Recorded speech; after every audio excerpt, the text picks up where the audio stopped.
حضرت عثمان غنی رضی اللہ تعالیٰ عنہ نے 3 مرتبہ ہجرت کی ہے۔ پہلی ہجرت مکہ سے حبشہ، پھر دوسری ہجرت مکہ سے حبشہ،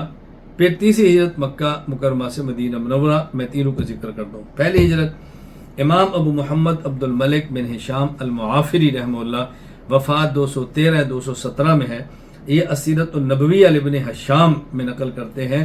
کہ جب رسول اکرم صلی اللہ علیہ وسلم نے اپنے صحابہ کرام پر مشقتوں کو دیکھا، اہل مکہ کی تکالیف کو دیکھا، تو آپ نے فرمایا کہ تم ایسا کرو کہ حبشہ چلے جاؤ، وہاں کا بادشاہ نرم دل ہے، اس کا کسی پر کوئی ظلم نہیں کر سکتا اور سچوں کی جگہ ہے، اللہ تعالیٰ جب تمہارے لسانی پیدا فرمائیں گے پھر آ جانا۔ خیر یہ حضرات چلے گئے، صحابہ کرام کی بہت بڑی تعداد گئی، اور فکانت اول ہجرت کانت فی الاسلام، یہ اسلام محمد صلی اللہ علیہ وسلم اور ہماری شریعت میں پہلی ہجرت ہے جو مکہ سے حبشہ ہوئی ہے،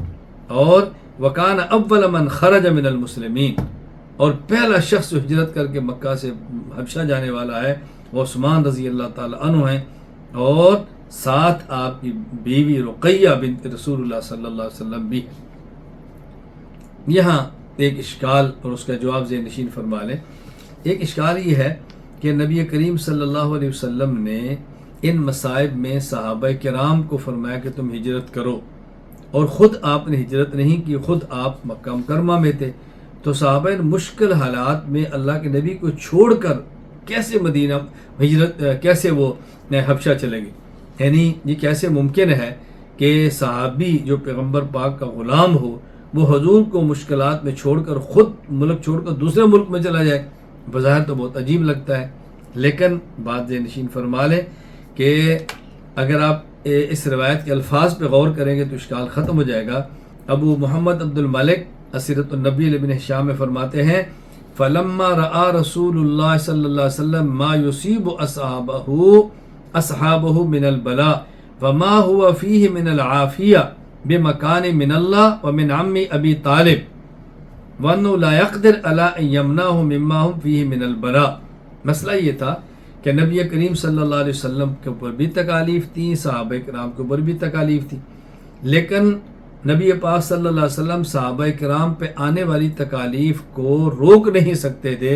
آپ کے اختیار میں نہیں تھا۔ جہاں تک آپ کی ذات کا تعلق تھا، ایک تو آپ کی جان محفوظ تھی،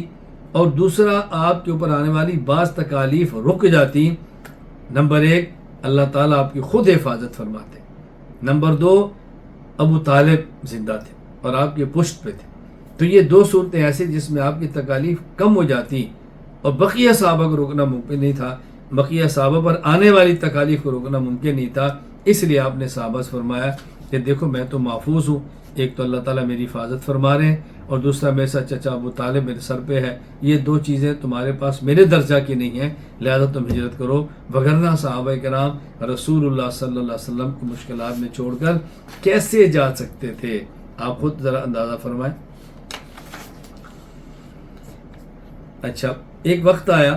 کہ صحابہ کرام حبشہ میں تھے، تو وہاں اطلاع ملی کہ اہل مکہ نے کلمہ پڑھ لیا ہے، مسلمان ہو گئے ہیں، اب حالات بدل گئے ہیں، تو اس اطلاع کی وجہ سے یہ لوگ پھر حبشہ سے ہجرت کر کے مکہ مکرمہ آئے۔ وہاں دیکھا تو راجوں کے تونک تھے، تو رسول اکرم صلی اللہ علیہ وسلم فرمایا کہ تم حبشہ چلے جاؤ۔ تو حضرت عثمان بھی ان میں سے تھے جو حبشہ سے مکہ مکرمہ آئے، اور پھر مکہ مکرمہ ہجرت کر کے دوبارہ یہ حبشہ چلے گئے۔ چنانچہ امام عز الدین عبدالعزیز بن محمد الکنانی الدمشقی رحمہ اللہ وفات 767 ہجری المختصر الکبیر فی سیرت الرسول صلی اللہ علیہ وسلم کے تعلق لکھتے ہیں وقاموا بالحبشہ فی احسن جوار فبلغهم ان اہل مکہ اسلموا فرجعوا الى مکہ فاذن لهم رسول اللہ صلی اللہ علیہ وسلم فی الخروج الى ارض الحبشہ مرۃ ثانیہ فقال عثمان یا رسول اللہ فہجرتنا الاولى وهذه الى النجاشی۔ حضرت عثمان نے بڑے درد کے ساتھ یا رسول اللہ ہم پہلے بھی آپ کو چھوڑ کے نجاشی کے آگے، اب پھر دوبارہ آپ کو چھوڑ کر ہم نجاشی کے پاس جا رہے ہیں، وَلَسْتَ مَعَنَا، اور آپ ہمارے ساتھ نہیں ہیں، یعنی آپ کو چھوڑ کر جانے کو دل نہیں کرتا۔ تو اللہ کے نبی نے کیا فرمایا؟ أَنْتُمْ مُهَاجِرُونَ إِلَى اللَّهِ وَإِلَيَّ، یا عثمان تم ہجرت کر رہے ہو اللہ کے لیے تو تم اللہ کے پاس ہو، تم ہجرت کر رہے ہو میرے لیے تو تم میرے ساتھ ہو، تمہاری ہجرت میری طرف ہے، اللہ کی طرف ہے، کسی اور طرف نہیں ہے۔ اللہ اکبر۔ آگے فرمایا لکم ہاتان ہجرتان جمیعہ، اللہ تعالیٰ تمہیں دونوں اجر عطا فرمائیں گے، جب یہ بات ہوئی تو عثمان نے کہا حسبنا یا رسول اللہ فہاجر الحبشہ، اللہ کے نبی ہمیں بس کافی ہے، ہمیں کافی ہے، اللہ کے رسول کی ہماری بات قبول ہو جائے تو ہمارے لیے کافی ہے۔ پھر حضرت عثمان غنی رضی اللہ تعالیٰ عنہ کی تیسری ہجرت ہے۔ اب آپ جا رہے ہیں کہاں؟ مدینہ منورہ۔ اللہ اکبر، سبحان اللہ سبحان اللہ۔ حضرت عثمان غنی رضی اللہ تعالیٰ عنہ حبشہ سے مکہ لوٹے، پھر مکہ سے مدینہ، ایک اور ہجرت ہے۔ امام حافظ ابو الفضل شہاب الدین ابن حجر عسقلانی رحمہ اللہ فات 852 ہجری فتح الباری شرح سے بخاری میں لکھتے ہیں، حدیث نمبر 3927 کے تحت وکان عثمان ممن رجع من الحبشہ فہاجر من مکہ الی المدینہ ومعہ زوجتہ رقیہ بنت النبی صلی اللہ علیہ وسلم۔ آپ بتاؤ کس قدر دردناک زندگی ہے، خود بھی اور آپ کی اہلیہ بھی۔ مکہ سے حبشہ، پھر واپس، پھر مکہ سے حبشہ، پھر واپس، پھر مکہ سے مدینہ، 3 مرتبہ ہجرت، اپنا ملک چھوڑنا اللہ کے رسول کے لیے بہت دل گردے کا کام ہے،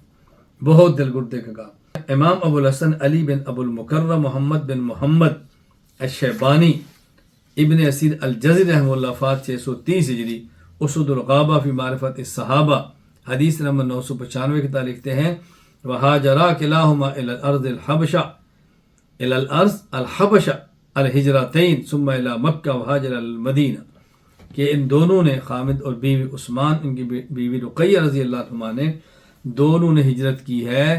حبشہ کی طرف، اور 2 مرتبہ کی ہے، اور پھر مکہ آئے، پھر مکہ سے مدینہ کی ہجرت کی ہے، گویا کہ آپ کی 3 ہجرتیں ہو گئی ہیں۔ یہاں ایک بات سمجھیں کہ جب آپ مکہ مکرمہ سے مدینہ منورہ ہجرت کر کے گئے ہیں تو عرب ایک طریقہ تھا جس کو عقد موالات کہتے ہیں۔ عقد موالات کا معنی یہ تھا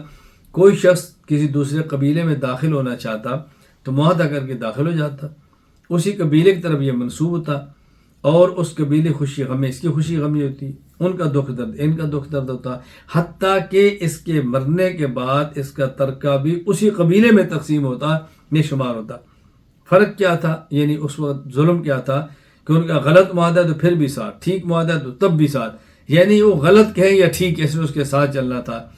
شریعت نے عقد موالات کو مناسب نہیں سمجھے، اس کو ختم کیا، اور رسول اکرم صلی اللہ علیہ وسلم نے عقد مؤاخات مدینہ منورہ میں قائم فرمایا۔ عقد مؤاخات کیا تھا کہ نبی پاک صلی اللہ علیہ وسلم نے دیکھا کس صحابی کا کس سے مزاج ملتا ہے، کون سا صحابی کس کے مرتبہ کیا ہے، کون سا صحابی کس کی حیثیت کیا ہے، ان دونوں کا آپ نے بھائی قرار دے دیا۔ چنانچہ حضرت عثمان غنی رضی اللہ تعالیٰ عنہ کو حضرت حسان بن ثابت کے بھائی اوس بن ثابت کا آپ نے بھائی قرار دیا، اور ان 2 کے درمیان مؤاخات قائم فرمائی۔ چنانچہ امام ابو محمد عبد الملک بن شام وفات 213 یا 217 ہجری اسیرت النبی علی بن حشام میں لکھتے ہیں نزل عثمان بن عفان علی اوس بن ثابت ابن المنذر اخی حسان بن ثابت فی دار بنی النجار فلذلك كان حسان يحب عثمان ويبكي حين قتل۔ اللہ اکبر، اس بنیاد پر حسان بن ثابت اور عثمان سے بہت محبت کرتے تھے کہ ہمارے بھائی ہیں، اور جب عثمان شہید ہوئے تو حسان رضی اللہ تعالیٰ بہت رویا کرتے تھے، ظاہر ہے کہ ان کا بھائی گیا ہے، رشتہ بھی تھا، یعنی اسلام کا رشتہ تھا، پھر چونکہ مواخات تھی تو ان کا دکھ بہت بڑھ گیا۔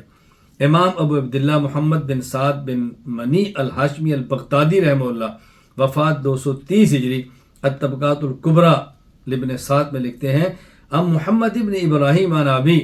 قال آخا رسول اللہ